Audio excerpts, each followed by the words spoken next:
سنو تمہیں ٹھنڈ پڑنی چاہیے. ہمارا اندر سلگ رہا ہے اس وقت امت کے حالات کو دیکھ کے، لیکن خزاں کے بعد کا موسم بہار ہوتا ہے. انشاءاللہ وہ وقت آنے والا ہے، اور یہ حضور کا فرمان اور صحیح حدیث ہے. اللہ کے محبوب نے ارشاد فرمایا، پتھر اور گارے سے اور اینٹ اور جو ہے وہ مٹی سے بنا ہوا کوئی گھر، اون اور چمڑے کا بنا ہوا کوئی خیمہ پھر ایسا نہیں رہے گا جہاں کلمۃ الاسلام داخل نہیں ہوگا. گویا شرق سے غرب تک، شمال سے جنوب تک، کائنات کی ایک ایک چھت پہ جھنڈا میرے حضور کے نام کا جھول رہا ہوگا. اللہ کا وعدہ ہو، والذی ارسل رسولہ بالہدی ودین الحق لیظہرہ علی الدین کلہ. اللہ نے وعدہ کیا کہ دین اسلام کو میں غالب کر کے رہوں گا. رسول کو بھیجا اس لیے ہے، اور وہ زمانہ، وہ وقت دیکھے گا 40 سال تک خلافت علی منہاج النبوہ قائم رہے گی. حتیٰ کہ بکری گھاٹ کے اوپر پانی پی رہی ہوگی تو شیر آئے گا تو ایک کونے میں پانی پی کے چلا جائے گا. اس کو ہمت نہیں ہوگی کہ بکری کو آنکھ اٹھا کے دیکھے کہ مسلمانوں کا خلیفہ بیٹھا ہوا ہے. 40 سال تک یہ امن قائم رہے گا، اور پوری دنیا کے اوپر جھنڈے میرے حضور کے جھولتے رہیں گے. اور یہ وقت آنا ہے. میں نے اور آپ نے اپنی نسلوں کو بتا کے جانا ہے دجال کے بارے میں. صحابہ دجال کے بارے میں اپنی نسلوں کو یوں سکھاتے تھے جیسے قرآن کی آیتیں سکھائی جاتی ہیں. صحابہ کہتے ہیں حضور نے ہمیں دجال کے بارے بتایا، اور تھوڑے فاصلے پر کھجور کا ایک جھنڈ تھا اور حضور بیان کر رہے تھے. اور اس طرح حضور نے کہا کہ بس وہ بہت جلد آنے والا ہے، تو ہمیں لگا کہ اس جھنڈ کے پیچھے ہوگا کہیں، ابھی نکل کے آ جائے گا. اس قدر صحابہ کو بتایا کہ بہت جلد دجال ظہور پذیر ہونے والا ہے. اور آج تو دجالی فتنے پوری طرح سے محو نفوذ ہیں، اور گلی گلی دجال اپنی تمام تر توانائی کے ساتھ مسلمانوں کو جو ہے وہ کیپچر کر رہا ہے. میں کہتا ہوں اگر ہم نے اپنی نسل کو نہ بتایا تو آنے والی نسل ہماری دجال کے قبضے میں ہوگی، اگر اس کے ساتھ نفرت پیدا نہ کی تو. چونکہ وہ بھرپور پیکج بھی دے گا، زندہ بھی کرے گا، مارے گا بھی. آج بھی لوگ کہتے ہیں جناب جو ہے وہ ہم نے اپنی معیشت بھی تو بچانی ہے. ہمارے ایوان بالا کے اندر قرارداد پیش کی کہ ہمیں بھی ڈالر چاہیے، تو وہ پیکج بھی دے گا اور دوسری جانب خوف بھی دے گا. اور بہت سارے لوگ دجال کے ساتھ کھڑے ہو جائیں گے، لیکن جن کے سینے میں ایمان کا چراغاں ہوگا وہ ٹکڑے ٹکڑے بھی کر دے گا، پھر بھی کلمہ حق نہیں چھوڑیں گے. ہم نے اپنے آپ کو اتنا مضبوط کرنا ہے، اپنی نسلوں کو اتنا مضبوط کرنا ہے، یہ کسی صورت کے اندر بھی دجال کے ساتھ کھڑی نہ. یہ جو 30 جھوٹے نبوت کے دعوے دار ہیں، ان کو کذاب بھی کہا گیا، ان کو دجال بھی کہا گیا. اور دجال اعظم، بڑا دجال، وہ سب سے آخر میں آنے والا ہے. لیکن وہ اس کا استدراج تو ہوگا جو کچھ دیر چلے گا، لیکن حضرت عیسیٰ کے انفاس سے وہ پگھل جائے گا اور اللہ اسلام کا بول بالا کرے گا. تو آج نہیں تو کل اسلام کا بول بالا ہونے والا ہے. ان مشکل حالات میں تذبذب میں مبتلا نہیں ہونا، کمزوری میں نہیں آنا. یہ مشکل حالات ہیں اس وقت امہ کے اوپر، اور 56-57 اسلامی ملک جو ہے وہ ہتھیار پھینک چکے ہیں. یہ کل کا ہی آپ جنرل اسمبلی کا اجلاس اٹھا کے دیکھیے، کشمیر کی بات کی ہی نہیں گئی، چھوڑ دیا کشمیر کو. فلسطین کا بھی نام چھوڑ دیں، کوئی پرواہ نہیں، زمانہ چھوڑ دیں. میں کہتا ہوں مالک وہ جو ڈٹے ہیں اقصیٰ کے دروازے پہ، ان کے حوصلے نہ ٹوٹنے دینا، ان کو سر بلند رکھنا، ان کو اونچا رکھنا، اور ان کے پیغام کا ابلاغ دنیا کے اوپر ہوگا. اور انشاءاللہ وہ وقت آنے والا ہے کہ پوری دنیا کے اوپر اسلام کا غلبہ ہوگا. ملیں گے سینہ چاکانے چمن سے سینہ چاک، بزم گل کی ہم نفس باد صبا ہو جائے گی. شبنم افشانی پیدا کرے گی میری سوز و ساز، اس چمن کی ہر کلی درداش نہ ہو جائے گی. آسماں سار کے نور سے ہوگا آئینہ پوش، اور ظلمت رات کی سیما پا ہو جائے گی. شب گریزاں ہوگی آخر جلوائے خورشید سے، یہ چمن معمور ہوگا نغمہ توحید سے. انشاءاللہ ہم نے حصہ ڈالنا ہے اور دعا کرنی، اللہ اگر ہماری زندگی میں حضرت امام مہدی حضرت عیسیٰ آئے، اللہ ان کے لشکر میں شامل فرمانا. اور ہماری اولادوں یا اولادوں کی زندگی میں یہ سعادت ان کو نصیب ہو تو اللہ وہ دجال کے ساتھ نہ کھڑے ہوں، وہ امام مہدی کے ساتھ کھڑے ہوں، حضرت عیسیٰ کے ساتھ کھڑے ہوں۔ اور انشاءاللہ مجھے یقین ہے کہ ہماری نسل دجال کے ساتھ نہیں کھڑی ہوں گی، ان کی روح اور دین کا نور ان کے سینے کے اندر انڈھیل گئے، اس کے دو آنکھوں کے درمیان واضح طور پہ کافر لکھا ہوگا، جو مومن دیکھے گا بھی پہچانے گا بھی، اور جب پہچان لے گا پھر کوئی فرق نہیں پڑتا کہ اس کے ٹکڑے کیے جاتے ہیں، اس کے جسم کی بوٹیاں کی جاتی ہیں یا قیمہ کیا جاتا ہے، اس کو کوئی فرق نہیں پڑتا۔ وہ کھڑا ہو کے کہے گا کہ میں تیرے ساتھ نہیں ہوں، میں حضرت عیسیٰ کے لشکر میں شامل ہوں۔ اللہ جل شانہ کی بارگاہ میں آپ سارے لوگوں کی آمین کے ساتھ دعا ہے کہ اللہ اس امت کو غلبہ عطا فرمائے اور ہمیں حضور علیہ الصلاۃ والسلام کے دین کا سچا سپاہی بنائے اور دنیا آخرت کی بلائیاں ہمارا مقسوم کرے۔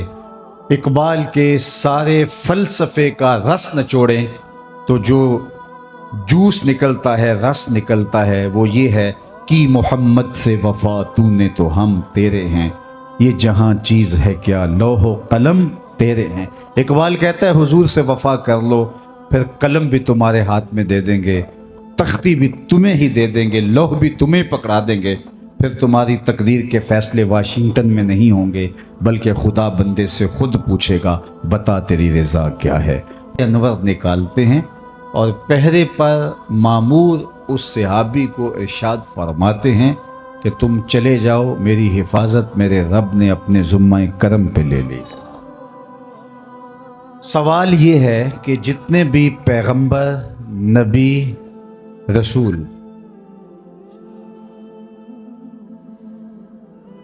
جتنے بھی پیغمبر، نبی اور رسول تشریف لائے ہیں،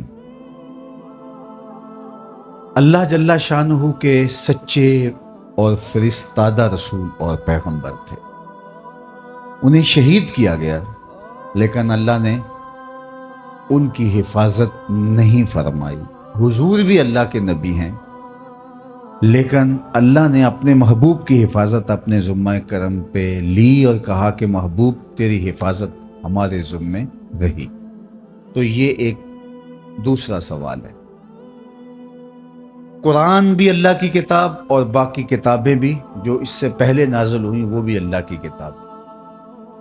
حضور اللہ کے رسول، باقی اس سے قبل جو رسول اور پیغمبر ہوئے وہ بھی اللہ کے فرستادگان، ان کی حفاظت اپنے ذمہ کرم پہ نہیں لی، حضور کی حفاظت اپنے ذمہ کرم پہ لی۔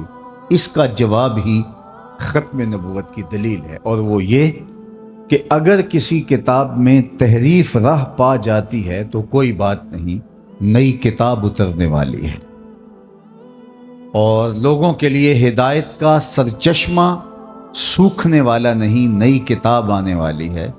کوئی بات نہیں، ایک کتاب میں تحریف راہ پا گئی ہے تو دوسری کتاب آئے گی، اس میں تحریف کر لی تیسری کتاب آئے گی، اس میں تحریف کر لی تو چوتھی کتاب آئے گی۔ قرآن کے بعد چونکہ کوئی کتاب نہیں ہے، فَبِأَيِّ حَدِيثٍ بَعْدَهُ يُؤْمِنُونَ، اس کے بعد تم کس پہ ایمان لاؤ گے؟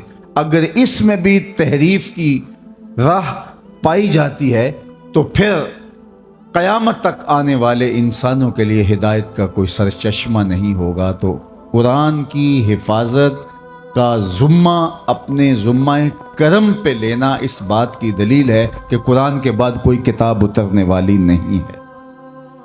ایک پیغمبر کو شہید کر دیا جاتا ہے، کوئی بات نہیں، اس کی جگہ نیا پیغمبر آنے والا ہے، اتمام دین کرے گا، اتمام توحید کرے گا، اللہ کے پیغام کا ابلاغ کرے گا، رشد و ہدایت کا چشمہ سوکھے گا نہیں، اس کے ذریعے سے نور بٹتا رہے گا، اجالے پھیلتے رہیں گے۔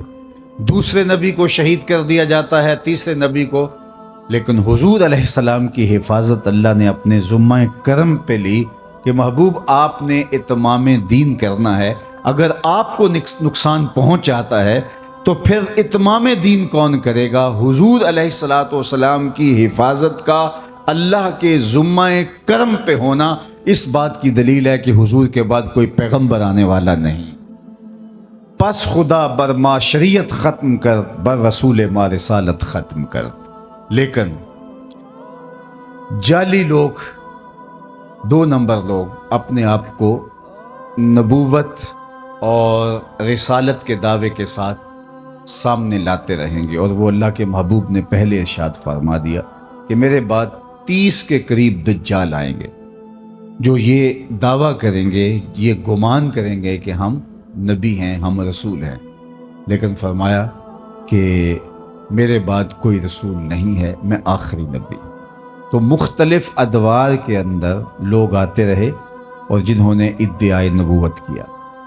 خود جناب رسالت مآب صلی اللہ علیہ وآلہ وسلم کے زمانے میں مسیلمہ کذاب یمامہ کا ایک شخص اٹھا اور اس نے کہا کہ میں پیغمبر ہوں، اور 40,000 لوگ اپنے گرد اس نے جمع کر لیے، اور حضرت سیدنا صدیق اکبر رضی اللہ تعالی عنہ نے اس کے معارضے میں، اس کے مقابلے میں باقاعدہ فوج بھیجی۔ 13,000 کے قریب لشکر جا کے اس کا معارضہ کرتا ہے، اس کا مقابلہ کرتا ہے اور اسے شکست فاش دیتا ہے، اور اس راستے کے اندر اس جنگ میں 1200 مسلمان شہید ہوتے ہیں۔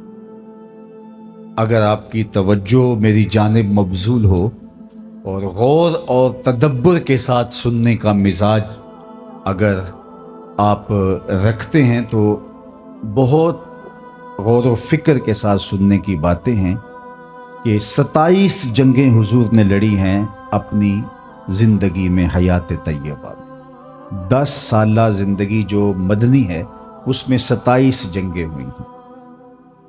ان 27 جنگوں کے اندر جو ٹوٹل نقصان ہوا ہے جانوں کا، جو شہادتیں ہوئی ہیں مسلمانوں کی، ان کی تعداد 1000 سے بھی کم ہے۔ 27 جنگوں کے اندر جو مسلمان شہید ہوئے ہیں وہ 800 سے کچھ اوپر نیچے ہیں، 1000 تک بھی ان کی تعداد نہیں پہنچتی۔ اس میں بدر بھی ہے، اس میں احد بھی ہے، جنگ حنین بھی ہے، غزوہ تبوک بھی ہے، جنگ یرموک بھی ہے، کتنے بڑے بڑے مارکے ہیں، غزوہ احد بھی ہے، لیکن ٹوٹل جو مسلمانوں کو شہادتیں نصیب ہوئیں ان 27 جنگوں میں، ان کی تعداد ہے 1200 اور 800 کے آگے پیچھے۔ اور صرف مسیلمہ کذاب ختم نبوت کے باغی کے خلاف جو ایک جنگ لڑی گئی دور صدیقی میں، اس میں صرف 1200 لوگوں نے جانیں ماری ہیں۔ 27 جنگوں میں اتنی شہادتیں نہیں ہوئیں جتنی اس ایک جنگ میں شہادتیں ہوئی ہیں۔ یہ بات سمجھنے کے لیے کافی ہے کہ ختم نبوت کا مسئلہ کتنا حساس مسئلہ ہے، اور اس حوالے سے صدر اول کے مسلمان صحابہ انہوں نے کوئی کمپرومائز نہیں کیا اور پوری قوت کے ساتھ ڈٹ کر کے ظالموں کا مقابلہ کیا۔ ایک تو اس بات کو ہم اچھی طرح سمجھ لیں۔ دوسری بات وہ یہ